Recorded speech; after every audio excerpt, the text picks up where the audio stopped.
social media. And what a glorious afternoon it is. If you're living in the South, Southwest, or SoCal, much like myself here in Texas, you're enjoying a beautiful sunny day, even though it is November. However, one place in particular won't be so lucky with the weather, especially this coming Sunday. Woo! Anyways, you already know how things work around here on this channel. Let's cue the intro video. No Mercy Sports coming at you, baby! Nobody can stop me now.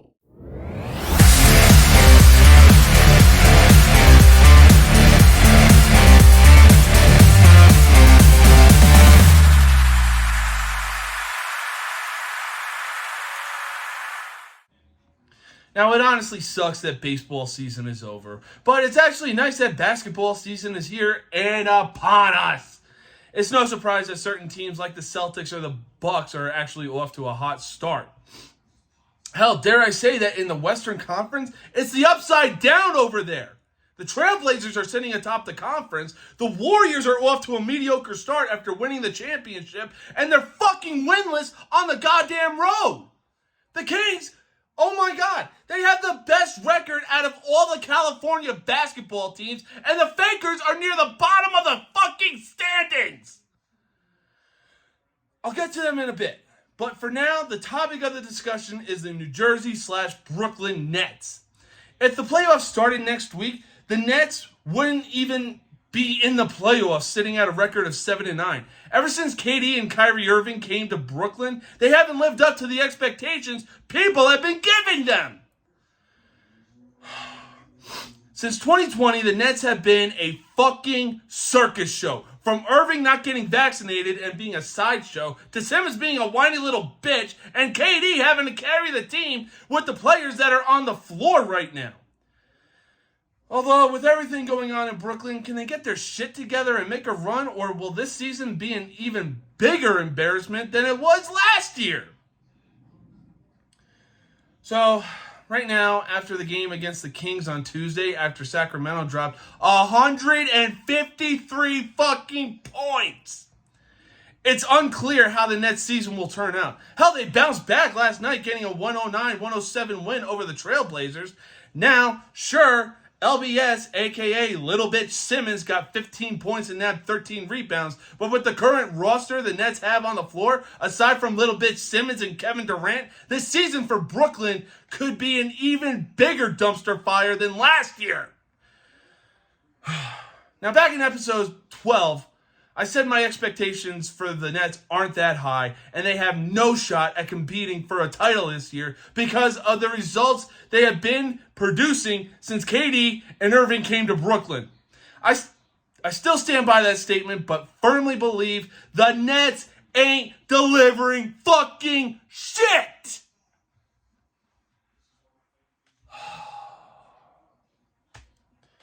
You know, the Nets aren't the only team that are having a poor performance this year. The LA Fakers are sitting at a record of 3-10, only a game ahead of the Rockets, and have gone 3-7 in their last 10 games.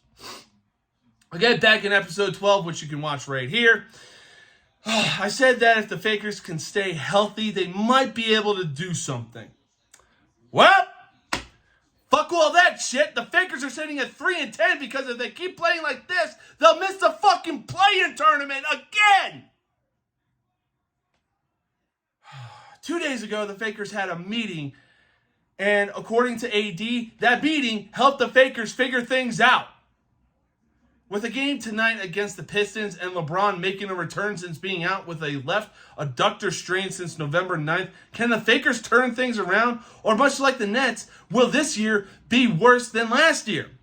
Honestly, this year, for the Fakers, it'll be worse than last year. Sure, last year they were riddled with injuries and missed the play-in tournament. But the way they're playing right now, I doubt even LeBron returning can help them turn things around. Ever since LeBron came to LA, only one championship has been delivered. 2019, they missed the playoffs. 2021, they made the playoffs but got bounced in the first round. 2022, yes, I know we're still in 2022, but in 2 months, it's going to be 2023, people. Anyways, The Fakers couldn't even make the fucking play-in. We're nearly a quarter of the way into the season. The Fakers are going to need a fucking Thanksgiving, Christmas, and a fucking New Year's miracle to get back into the mix of things if they want to turn things around and be the team that everybody expects them to be. As I said, we're nearly a quarter of the way into the basketball season, but one thing remains true. Football season is still happening, baby! And it's time for some predictions to be made. Getting things started, the Navy is heading down south to Central Florida and taking on 20th ranked UCF. As much of a Navy fan I am, proudly previously serving in the Navy, UCF gets the win. Sorry, Navy. Oh, Illinois, you guys were having such a great season being in the rankings, and now you guys find yourselves out of the rankings, sitting at a record of 7-3. Unfortunately, it's going to get worse for you guys when you take the loss from 3-ranked Michigan. Woo! I knew 4th-ranked TCU would get the win over Texas. Horse fucking down, bitches! Anyways, 4th-ranked TCU is headed to Baylor, so it won't be too much of a shocker when the Horned Frogs beat the Bears and remain unbeaten. You know, in their last 4 games, Bama is 2-2. Unfucking real that 8th-ranked Alabama has 2 losses on their record. But this game against Austin Peay is exactly what they need to let out some much-needed frustration. Bama gets the win in dominating fashion. Coming off a dominating win over Syracuse, 19th-ranked Florida State takes on Louisiana. Now, it wouldn't shock me too much when Florida State gets the win. Now, Florida has been having quite a rough season, but they're currently sitting at 6-4 and take on Vanderbilt, who got their first SEC win since 2019. Way to go on getting that win, Vandy. But it's going to be short-lived when the Gators get the win. Well, last week's prediction aged like milk since UConn got the win over Liberty. But for Liberty, I say they bounce back and get the win over Virginia Tech.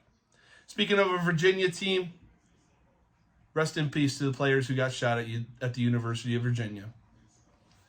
Moving on, though. Duke continues their winning ways, riding a 3-game win streak as they take on Pittsburgh. Pittsburgh is always that rough and tough team that will fight until the end of the game. This is sure to be a tooth and nail type of game, and I got Duke welcoming Wake Forest on a 4-game winning streak. Duke over Pittsburgh is basically what I'm saying. Now, holy fucking shit, University of Texas San Antonio, much like UTEP last year, is having a phenomenal season, sitting at 8-2 and a 7-game winning streak. I say after their win over Rice, San Antonio moves to the bottom of the rankings. Sorry for the hesitation. Well, damn, last week I was expecting a great game between 15th-ranked Kansas State and Baylor getting the win. Oy vey, that prediction aged like fucking milk. Anyways, the Wildcats are headed to Take Me Home, West Virginia. It won't be any surprise when Kansas State walks away with the win.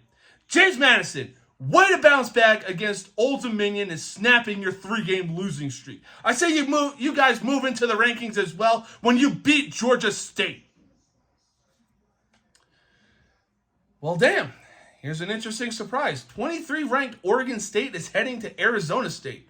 Honestly, I see the Beavers walking away with the win over the Sun Devils. Now, let's move on. Over the last 4 games, 18th-ranked Notre Dame has had some big wins over Syracuse, who was ranked at the time, and Clemson, who was ranked 4th at the time. The Irish continue their winning ways and move their winning streak to 5 after they beat Boston College. Now, these next 2 ranks need no thought whatsoever. Top-ranked Georgia over Kentucky and 2nd-ranked Ohio State over Maryland. An ACC battle is happening this Saturday as the U takes on 9th-ranked Clemson. And Clemson is coming off a bounce-back win against Louisville. So it won't be too big a surprise when Clemson gets the win over Miami. You're still not back, Miami! Now, it's no surprise that 11th-ranked Penn State got the win over Maryland. What's even crazier is that it was a shutout win.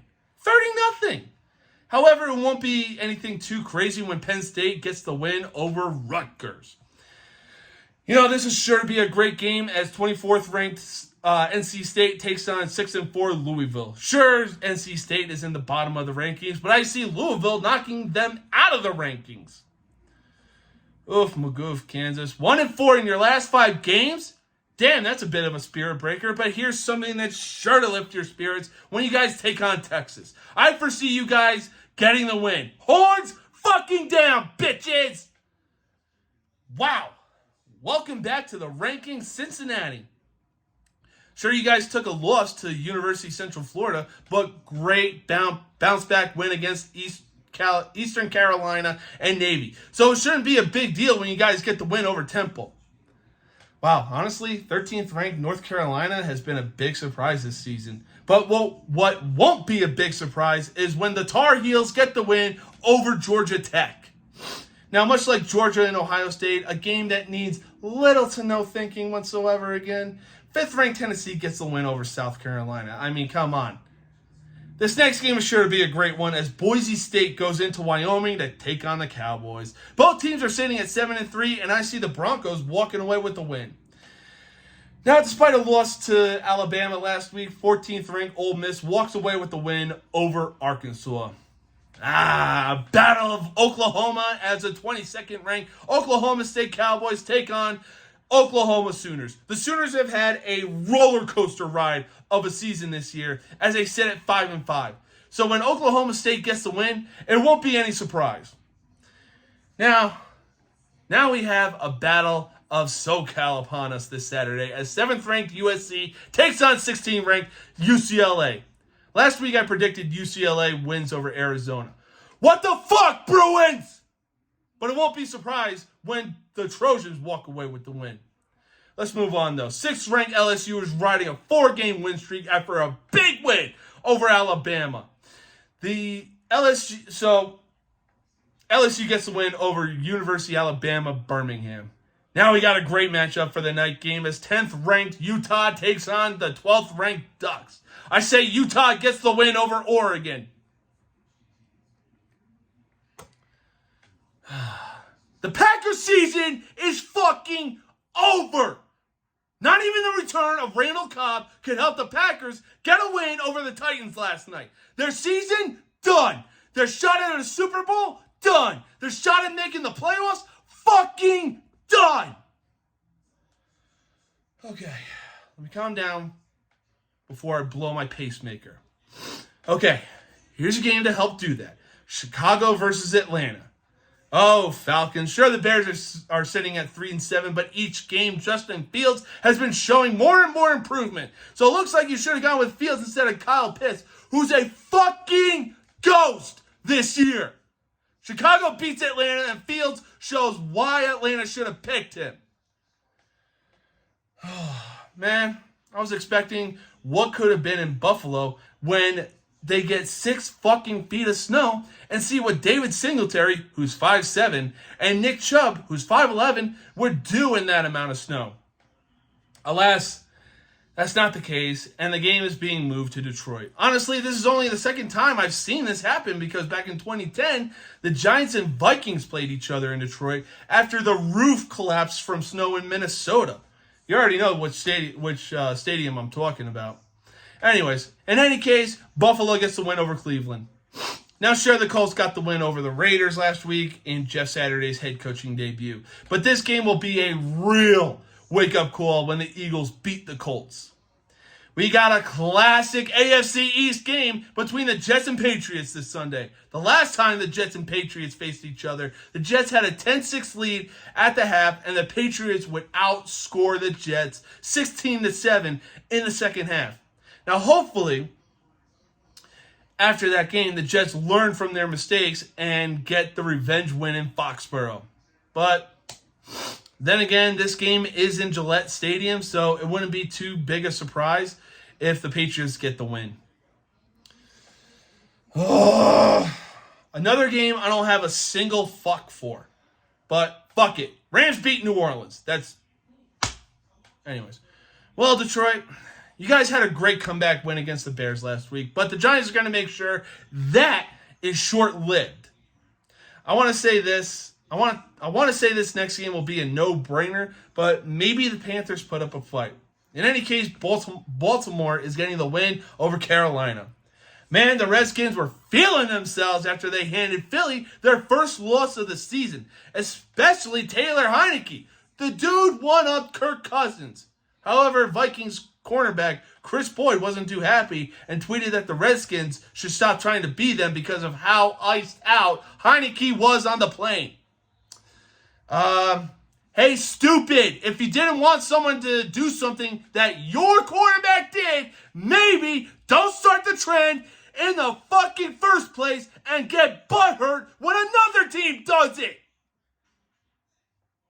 Getting off track here. The Redskins get the win over the Texans. Now a battle of two teams who we honestly thought would be making the AFC West look like what the AFC East is right now.